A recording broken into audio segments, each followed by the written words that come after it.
વાર્તાઓ જે નિર્દોષ મનોરંજનનું કામ કરતી, પરંતુ અત્યારે આવી વાર્તાઓ આપણે ભૂલતા જઈએ છીએ. એમ છતાં પણ એક વર્ગ છે જેને આવી વાર્તાઓ સાંભળવી ગમે છે. આજે આપણે આવી જ એક સરસ મજાની વાર્તા સાંભળવાના છીએ, જેને કદાચ ક્યારેક તમે તમારા બાળપણમાં સાંભળી હશે. એક રાજકુમાર હતો, એનું નામ હિમાંશુ. દેવના કુમાર જેવો રૂપાળો, બૃહસ્પતિ જેવો બુદ્ધિશાળી, ઇન્દ્ર જેવો બળવાન તે મહેલમાં ફરતો હતો. દિવાલ ઉપર ચિત્રો લટકતા હતા. એમાં એક રાજકુમારીનું ચિત્ર હતું. હિમાંશુ તો આ ચિત્રની સામે ઊભો રહ્યો. રાજકુમારી જાણે હમણાં ભૂલી પડેલી અપ્સરા જોઈ લ્યો. રૂપનો અંબાર, હરણ જેવી અણીદાર આંખો. હિમાંશુ બસ આ ચિત્રને જોયા જ કરતો હતો. એ બબડ્યો, કેવી સુંદર રાજકુમારી છે, હવે તો આ રાજકુમારી સાથે જ લગ્ન કરું. અને હિમાંશુએ હઠ લીધી. એ નો ખાય, નો પીવે, નો કોઈ સાથે બોલે, નો કોઈ સાથે ફરે, સુનમુન બેસી રહે. એના પિતાએ એને ખૂબ સમજાવ્યો. એના પિતાએ કીધું, આ રાજકુમારી મૂંગી છે, કોઈની સાથે નથી બોલતી. પણ હિમાંશુ કોઈ વાત સાંભળવા તૈયાર નહોતો. એના મિત્રોએ તેને ચેતવણી આપી કે આ રાજકુમારીને પરણમાં ઘણા બધા રાજકુમારો ગયા, પણ કોઈ પાછું નથી આવતું. પણ તે એકનો બે નો થયો. પ્રવાસની તૈયારી કરી, પિતાની રજા માગી અને પ્રવાસે ઉપડ્યો. મૂંગી રાજકુમારીને મળવા ચાલતો થયો. રાજકુમારી કે જે મૂંગી હતી એ હિમાલયની તળેટીમાં રહેતી.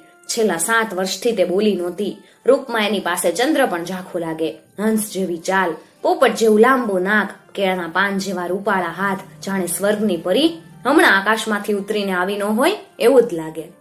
હિમાંશુને આ રાજકુમારી જોવાની ધૂન ચડી હતી. એ ઘોડા ઉપર બેઠો અને હિમાલય તરફ ઉપડ્યો. ચાલતો ચાલતો એક નગરમાં આવ્યો. ત્યાં લોકોનું ટોળું ભેગું થયેલું અને ત્યાં એક માણસ હતો અને એની પાસે નાની ચકલી હતી. આ માણસ ઉંમરલાયક હતો. એણે બૂમ પાડી, મારી પાસે આ ચકલી છે, એ ખૂબ ઉપયોગી, ખૂબ ઉપયોગી, ખૂબ ઉપયોગી, મારે એનું લીલામ કરવું છે. 5 રૂપિયા, એક માણસ મોટેથી બોલ્યો. 10, બીજો બોલ્યો. 100 રૂપિયા, હિમાંશુ બોલ્યો અને 100 રૂપિયા ડોસાને આપ્યા. ચકલીનું પાંજરું પકડીને ચાલતો થયો. એ ઘોડા ઉપર બેઠો હતો અને ઘોડો ઝડપથી ચાલતો હતો.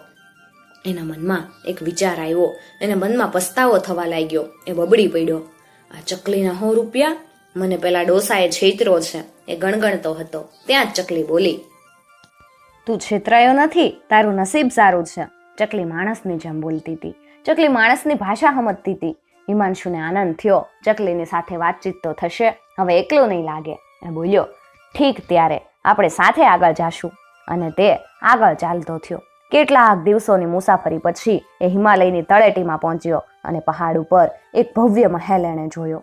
હિમાંશુ તો મહેલમાં ગયો, રાજાને વંદન કર્યા અને પોતાનો પરિચય આપ્યો ને કીધું કે હું રાજકુમારી સાથે લગ્ન કરવા આવ્યો છું. રાજા તો તેની સામે એકી ટશે જોઈ રહ્યા. તારા જેવા ઘણા યુવાનો આવ્યા હતા, પોતાના પ્રાણની આહુતિ આપી છે, અહીંયાથી કોઈ જીવતું નથી જાતું, રાજા બોલ્યા. એટલે હિમાંશુ હિંમતથી બોલ્યો, હું જીવતો રહીશ અને પ્રયત્ન કરીશ. હવે આ રાજકુમારી 7 વર્ષથી બોલી નથી, એક પણ શબ્દ બોલી નથી. જે કોઈ રાજકુમારીને બોલાવે એની સાથે એના લગ્ન થશે. તને 1 દિવસનો સમય આપું છું.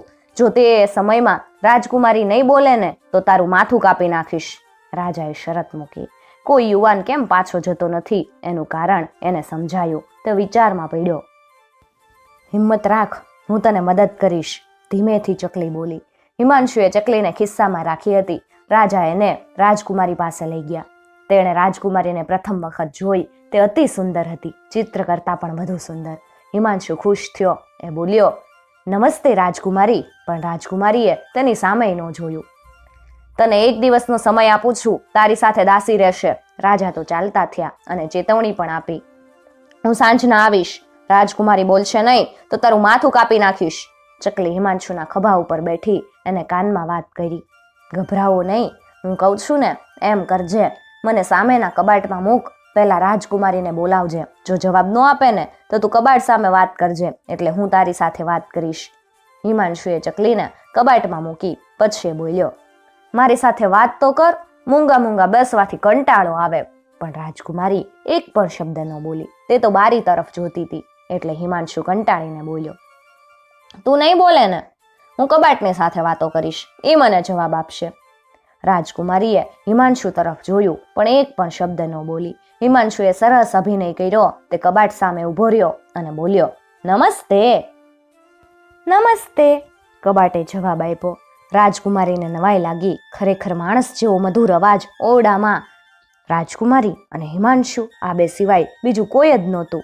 રાજકુમારીએ આમ તેમ જોયું પણ કોઈ દેખાતું નહોતું. પછી તો હિમાંશુ અને કબાટ વાતે વળી ગયા. અલક મલકની વાતો કરતા હતા. રાજકુમારી આતુરતાથી સાંભળતી હતી. તે એક પણ શબ્દ ન બોલી અને મનમાં વિચારતી હતી, કબાટ શું વાતો કરે? મેં તો સાંભળ્યું નથી. પણ કબાટે તો વાતો આગળ ચલાવી. હિમાંશુ, આ રાજકુમારી નકામી છે. 7 વર્ષથી એક પણ શબ્દ બોલતી નથી, મૂંગી જ છે. એની સાથે તને કંટાળો આવશે. અને રાજકુમારી ગુસ્સે થઈ. એના હોઠ ફફડ્યા. એ કંઈક બોલવા જતી હતી પણ તેને કંઈક યાદ આવ્યું. તે ખામોશ રહી.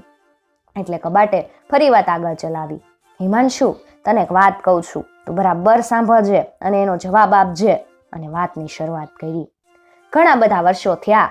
3 મિત્રો હતા. એક સુથાર, એક દરજી અને ત્રીજો રાજપૂત. 3 મિત્રો પ્રવાસે ઉપડ્યા. અંધારા જંગલમાં પહાડોમાં ગયા અને પહાડોમાં પહોંચ્યા.